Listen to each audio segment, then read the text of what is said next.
Bonjour Christian, Bonjour Chloé. je voulais aborder un nouveau sujet avec vous aujourd'hui, c'est la dynamique de la personnalité et vous faites aussi le parallèle avec la dynamique comportementale. Je ne sais pas si pour vous c'est la même chose ou pas, et je ne connais même pas en fait ces phénomènes-là, ces principes-là, donc je voulais que vous m'éclairiez sur le sujet. Avec plaisir. La personnalité et les comportements sont deux choses qui sont très différentes. Et ça, je pense que ça fera l'objet d'une autre entrevue entre nous.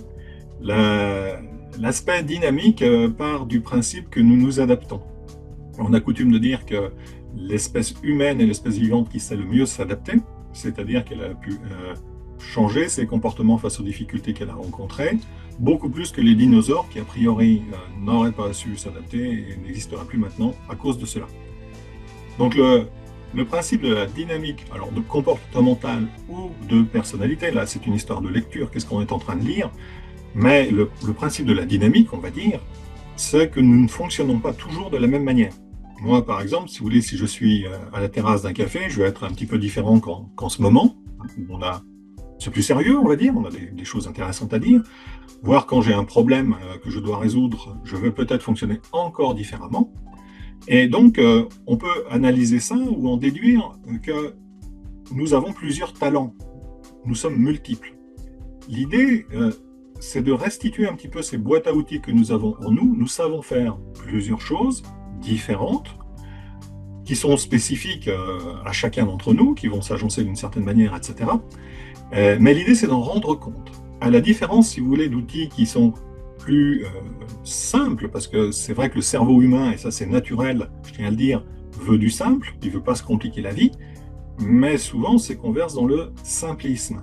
Et là, c'est très dommage parce que quand on va avoir un outil, on va dire simple, il va dire en gros, ben voilà, la personne fonctionne comme ça. Sauf que dans le comme ça, on ne connaît pas, on n'a pas identifié ses talents, c'est-à-dire qu'on a tout mélangé. On a tout mis dans un pot, on secoue un grand coup, et puis on essaye de lire quelque chose là-dedans qu'on pourrait utiliser, qui serait bienvenu. Mais comme tout est mélangé, on ne sait pas distinguer le vrai du faux, on pourrait dire quelque part, et on ne sait pas identifier les talents différents que la personne porte en elle. Par exemple, je pense souvent, si vous voulez, à un exemple qu'on a régulièrement, c'est le traitement d'objections pour les commerciaux. Oui.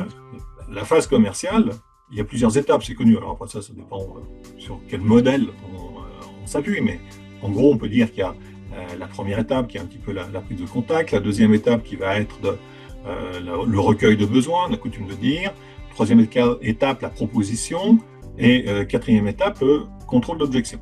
On peut segmenter souvent l'acte de vente sur ces 4 schémas-là. Alors, on pourrait dire quelque part, ça demande 4 compétences différentes. Est-ce que notre commercial a ces 4 compétences-là? Et souvent pour spécifiquement cette matière commerciale, le contrôle d'objection est une préoccupation particulière et fondamentale. Parce que quand le client va dire non, souvent le client dit non d'abord, il faudrait qu'il arrive à dire oui grâce à l'action du commercial. Alors comment le commercial va réagir quand le client dit non? Il y a 36 000 cas de figure, mais ce qui est certain, c'est quand on a la dynamique, on va pouvoir décoder à quel niveau il a ou pas l'outil pour faire face. Alors, l'outil, ça va être par exemple, je mets tout sur la qualité de la relation, ou j'entre dans une dynamique qui est plus agressive dans le bon sens du terme, mais plus agressive où je vais me battre et je veux absolument, j'en fais une affaire personnelle, quoi.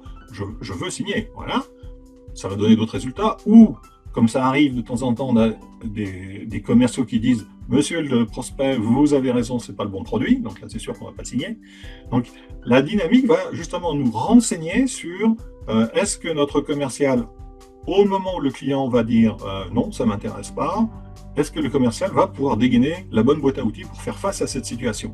Et cette situation, elle est très différente que la prise de contact, si vous voulez. C'est autre chose. Oui, mais du coup, cet outil-là est plutôt utilisé en phase de recrutement pour savoir si on recrute le bon profil, ou même une fois que la personne est recrutée et par exemple change de poste et donc a besoin de développer certaines compétences, ou alors a certains manquements dans son poste et a besoin de développer justement certaines habitudes, aptitudes, je ne sais pas comment on peut dire ça, mais à quel moment ça intervient du coup? Alors, ça intervient à partir du moment où on a besoin de savoir et d'anticiper comment une personne va réagir, si vous voulez, face aux situations qu'elle rencontre. Moi, je vois, si vous voulez, je travaille avec pas mal de freelance, surtout dans le domaine informatique, j'ai plusieurs informaticiens, ils ne sont pas doués pour faire les mêmes choses. Il y en a qui sont très doués pour modéliser, etc. Il y en a qui sont très doués pour investiguer par rapport à ce qui existe sur le marché. Il y en a, sitôt qu'il y a une difficulté de codage, quand ils ne comprennent plus parce que ça devient trop technique, ils abandonnent. Donc il faut passer à un autre qui, au contraire, lui, se régale avec ses défis, si vous voulez. Donc, à partir du moment où on a besoin de savoir comment une personne va faire face aux situations qu'elle rencontre, on a besoin de connaître ses talents divers, comment ils apparaissent. Alors on peut prendre les choses dans l'autre sens, et la dynamique nous renseigne beaucoup. C'est de se dire, bon, qu'est-ce qui va stresser une personne? Qu'est-ce qu'elle ne va pas savoir faire, si vous voulez? Donc la dynamique nous renseigne sur ce que la personne sait faire en toute première intention, c'est ce qu'on appelle le naturel, qui va revenir au galop dès que possible, en deuxième intention, troisième intention, et puis jusqu'en bas, donc dans IntelliSet, nous avons 7 niveaux. En bas, c'est ce que nous appelons le contre-nature. Voilà. Alors le contre-nature, curieusement, c'est quelque chose qu'elle sait faire, mais qu'elle n'a pas l'habitude de faire, donc elle n'est pas très... Pas naturellement en place, finalement. Ah non, non, c'est vraiment la toute dernière intention, c'est-à-dire en désespoir de cause, je vais faire ça. Faire un effort. Ouais. Un très très gros effort. En fait, si vous voulez, on a des repères. La dynamique comportementale dans le monde professionnel, il ne faudrait pas descendre en dessous de la priorité 4. C'est parce que la priorité 4, on est déjà en surstress. Si vous... Voilà.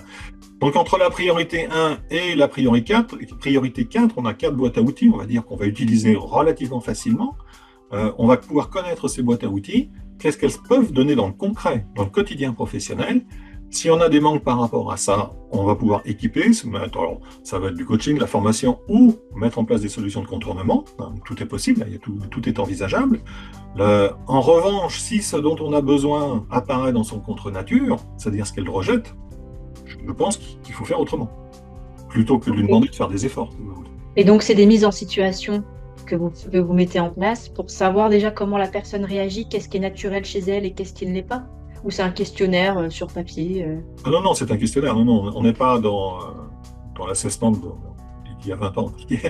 On pouvait se le permettre, on avait le temps, si vous voulez, on n'a plus le temps. Donc ça fait partie des résultats du questionnaire IntelliSet, du questionnaire individuel, pour le coup, parce qu'il y en a d'autres.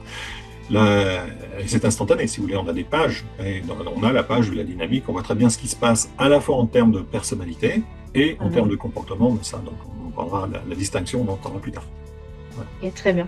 Et ben, j'y vois beaucoup plus clair sur ce qu'est la dynamique de la personnalité ou comportementale. Merci beaucoup, Christian. Merci à vous, Chloé. À bientôt. À bientôt.